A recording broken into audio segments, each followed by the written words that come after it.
Assalamualaikum warahmatullahi wabarakatuh. Manusia pada dasarnya membutuhkan keselamatan, dan keselamatan itu adalah kebutuhan inti. Keselamatan itu kebutuhan pokok. Bila hamba itu tidak selamat, maka ia akan sengsara. Bila hamba itu selamat, maka akan bahagia. Di dunia, manusia butuh keselamatan. Di alam barzakh, manusia butuh keselamatan. Dan di akhirat juga, manusia butuh keselamatan. Kita ini butuh keselamatan lahiriah maupun keselamatan batiniyah. Karena keselamatan lahir dan keselamatan batin itu adalah kebutuhan inti, kebutuhan pokok, maka seharusnya kita berusaha untuk mendapatkannya. Keselamatan lahiriah, hadirin sekalian, insya Allah sudah memahaminya. Yang akan kami bahas adalah keselamatan batiniyah. Yang namanya batin itu tidak tampak, yang namanya lahir itu nampak. Kelihatan mata, kelihatan oleh mata kepala kita, nampak bagi pendengaran telinga kita, itu namanya lahiriah. Tapi kalau batin itu tidak nampak, pikiran itu tidak nampak, maka batin namanya. Perasaan itu tidak nampak, maka batin namanya. Kepercayaan dan keyakinan itu juga tidak tampak, maka batin namanya. Sikap-sikap hati itu juga tidak tampak, maka dia juga batin namanya. Dugaan itu juga tidak tampak, maka batin namanya. Yang dimaksud dengan keselamatan batin yaitu seluruh unsur-unsur batiniahnya selamat dari hal-hal yang tidak disukai Allah Subhanahu wa ta'ala. Yang namanya selamat batinnya yaitu hatinya selamat dari hal-hal yang tidak disukai oleh Allah, termasuk di dalamnya kepercayaannya selalu baik, keyakinannya selalu baik, dugaan-dugaannya selalu baik, sikap-sikap hatinya pun selalu baik. Mustahil manusia itu pikirannya selalu baik. Mustahil manusia itu kepercayaan dan keyakinannya selalu baik. Mustahil manusia itu perasaannya selalu baik. Mustahil juga manusia itu sikap-sikap hatinya selalu baik. Karena mustahil, walaupun kita berupaya maksimal, maka belum tentu kita akan mencapai tahap kesempurnaan di dalam keselamatan batiniyah. Oleh karena itu, dan karena kita butuh keselamatan batiniyah itu, maka kebutuhan itu kita lantunkan melalui pertolongan di hadapan Allah. Permohonan pertolongan di dalam menganugerahkan keselamatan batiniyah dari Allah Subhanahu wa ta'ala. Kita ini butuh dianugerahi keselamatan batiniyah dari Allah. Keselamatan lahir juga kita butuh. Maka salah satu doa yang diajarkan oleh Allah melalui baginda Rasulullah SAW adalah doa yang dibaca ketika tahiyat, yaitu membaca Assalamu alaina. Semoga keselamatan melimpah kepada kami. Assalamu alaina itu berarti kita memohon kepada Allah agar kita dianugerahi oleh Allah keselamatan. Yang perlu diingat oleh kita bahwa doa itu yang amat sangat diijabahi oleh Allah, dan nilai ijabahnya itu lebih besar dibandingkan dengan yang lainnya adalah doa-doa yang ada di dalam sholat, di mana hati kita betul-betul berdoa. Orang yang berdoa di dalam sholat, hatinya betul-betul berdoa, nilai ijabahnya lebih tinggi daripada orang yang berdoa di mana-mana atau di depan Ka'bah. Kenapa demikian?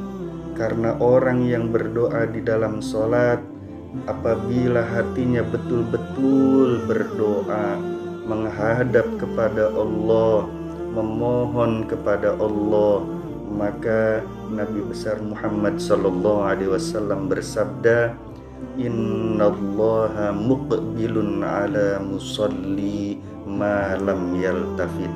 Sesungguhnya Allah menghadap kepada orang yang sedang mengerjakan ibadah sholat, selagi orang itu hatinya tidak tengok-tengok kemana-mana kecuali kepada Allah Subhanahu wa ta'ala. Kalau seseorang itu mengerjakan ibadah sholat dan hatinya betul-betul menghadap kepada Allah, maka Allah akan menghadap kepadanya.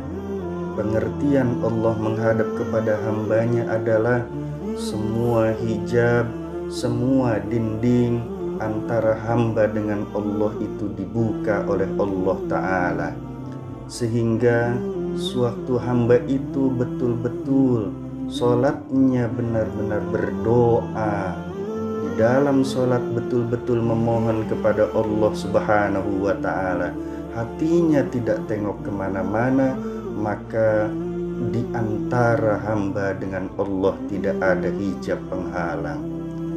Dan disebutkan pula bahwasanya as-salatu mi'rajul mu'minin, salat itu mi'rajnya orang-orang yang beriman. Apa pengertian salat itu mi'rajnya orang-orang yang beriman?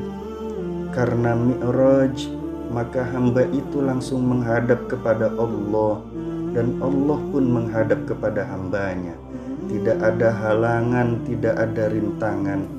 Maka begitu hamba itu berdoa kepada Allah di dalam sholat, doanya langsung ke hadirat Allah Subhanahu wa Ta'ala. Dan kalau doa itu langsung ke hadirat Allah, pasti diqabul, pasti diijabahi, dan qabulnya juga langsung turun kepada hamba itu. Itulah ijabah yang ada di dalam sholat. Tetapi kalau hamba itu berdoa di depan Ka'bah, dari Ka'bah itu di langit ada Ka'bah lagi yang namanya Baitul Izzah. Di atas Baitul Izzah ada Ka'bah lagi di langit yang namanya Baitul Ma'mur. Dan dari Ka'bah yang di Baitul Ma'mur baru doa itu naik lagi, lurusnya adalah ke Arsy, dari Arsy barulah sampai ke hadirat Allah Subhanahu wa Ta'ala. Bila hamba berdoa kepada Allah di depan Ka'bah, doa itu masih ada perantara-perantaranya, masih ada jaraknya untuk sampai ke hadirat Allah Subhanahu wa Ta'ala. Tetapi berbeda dengan ijabah di dalam sholat. Ketika hamba itu betul-betul menghadap kepada Allah hatinya, betul-betul berdoa memohon kepada Allah di dalam sholat, hatinya tidak tengok kemana-mana, dan hatinya langsung menuju ke hadirat Allah, maka tidak ada lagi perantara, tidak ada lagi halangan dan rintangan. Maka kalau kita membutuhkan keselamatan lahiriah, keselamatan batiniyah, keselamatan di dunia, keselamatan di alam barzah, dan keselamatan di akhirat, benar-benarlah ketika di dalam tahiyat kita membaca assalamu alaina, semoga keselamatan melimpah kepada kami, diusahakan hati itu betul-betul memohon kepada Allah. Insya Allah langsung doa itu berada di hadirat Allah dan langsung diijabahi keselamatan-keselamatan berupa keselamatan lahiriah dan keselamatan batiniyah dari Allah Subhanahu wa ta'ala. Hadirin yang dimuliakan Allah, kami mengajak kepada diri kami mengajak kepada selain diri kami, kita semua, marilah di dalam mengerjakan ibadah sholat, hati kita betul-betul menghadap kepada Allah Subhanahu wa ta'ala. Allah memerintahkan kepada kita untuk mengerjakan ibadah sholat karena sholat itu adalah kebutuhan kita. Allah tidak butuh terhadap sholat kita, kitalah yang butuh untuk mengerjakan sholat. Kalau kita butuh terhadap sholat dan kita betul-betul hatinya menghadap kepada Allah, memohon keselamatan lahiriah batiniyah pada saat membaca assalamu alaina di dalam tahiyat, insya Allah keselamatan berupa lahiriah dan berupa batiniyah langsung dikabul dan diijabahi oleh Allah Subhanahu wa ta'ala. Kita seringkali memohon kepada Allah permohonan selain keselamatan. Seringkali kita memohon jabatan, memohon kepada Allah berupa harta yang banyak, kehidupan dunia yang menyenangkan, tapi kita seringkali lupa memohon kepada Allah permohonan keselamatan lahiriah dan keselamatan batiniyah di hadapan Allah. Bukankah baginda Rasulullah Sallallahu Alaihi Wasallam telah bersabda yang diriwayatkan oleh Imam Muslim bahwasanya Rasulullah bersabda, Innallaha la yanzuru ila suwarikum wala ila ajsamikum wala ila amwalikum walakinallaha yanzuru ila qulubikum.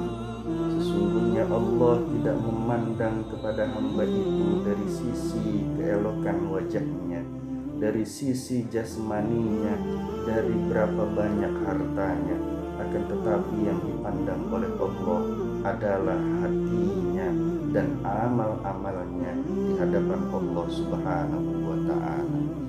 Maka hadirin yang dimuliakan Allah, kita sangat butuh keselamatan, selamat dunia akhirat, selamat di alam kubur, di alam barzakh.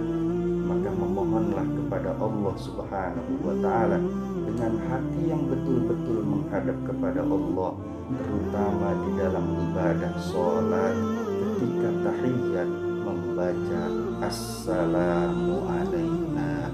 Semoga Allah Subhanahu wa ta'ala betul-betul memberikan anugerah kepada kita semua keselamatan, baik itu keselamatan lahiriah maupun keselamatan batiniyah, selamat di dunia, selamat di alam barzakh, dan selamat di akhirat nanti, insya Allah. Amin ya rabbal alamin. Assalamualaikum warahmatullahi wabarakatuh.